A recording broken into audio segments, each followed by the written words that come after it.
Moving into my new apartment was exciting. It felt like a fresh start. The rooms were bright and airy, sunlight streamed through the windows. For the first few days, I felt a wave of optimism. I pictured myself building a cozy life here. As the days turned into nights, a shift occurred. The once comforting silence became unnerving. I started noticing every creak and groan of the old building. Sleep became my enemy. I tossed and turned, haunted by an unfamiliar sense of unease. Something felt off, but I couldn't put my finger on it. The feeling lingered, casting a shadow over my once hopeful new beginning. The first time I heard it, I dismissed it as my imagination. A soft scratching sound from the fire escape outside my bedroom window. I lived on the second floor. It seemed impossible. Yet night after night the sound persisted. It grew bolder, more insistent. There were other noises too, muffled thumps from the apartment above, the distinct click of a lock being turned. Footsteps pacing back and forth just on the other side of my bedroom wall. Sleep offered no escape. My dreams were haunted by whispers and shadows. I woke up each morning with a jolt, my heart pounding in my chest. One night the scratching at my window turned into a sharp tapping. I sat up in bed, my breath catching in my throat. A shiver ran down my spine. I knew I had to look. Slowly I crept towards the window. My blood ran cold.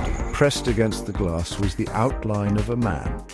His face was obscured by the darkness, but I could see the whites of his eyes, wide and staring. He was just watching me.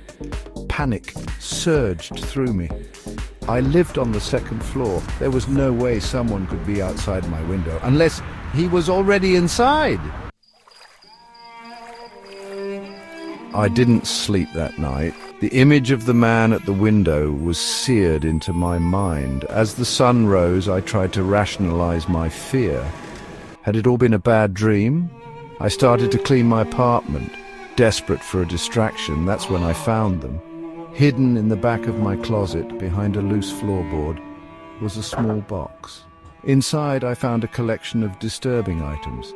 Newspaper clippings about missing women, a lock of hair, dark and coarse, a Polaroid photo of me, asleep in my bed. He had been watching me for weeks, maybe longer. I ran from the apartment, the box falling from my grasp. I didn't stop running until I reached the police station. They arrived at the apartment, guns drawn. I watched as they entered cautiously, their faces grim.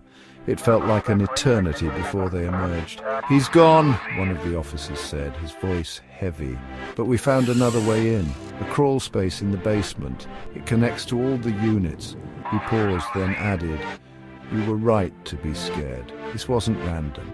He was watching you. They never caught him. Not officially, but I know the truth. He's still out there, somewhere in the shadows, watching and waiting." I never went back to the apartment. The thought of it sends chills down my spine.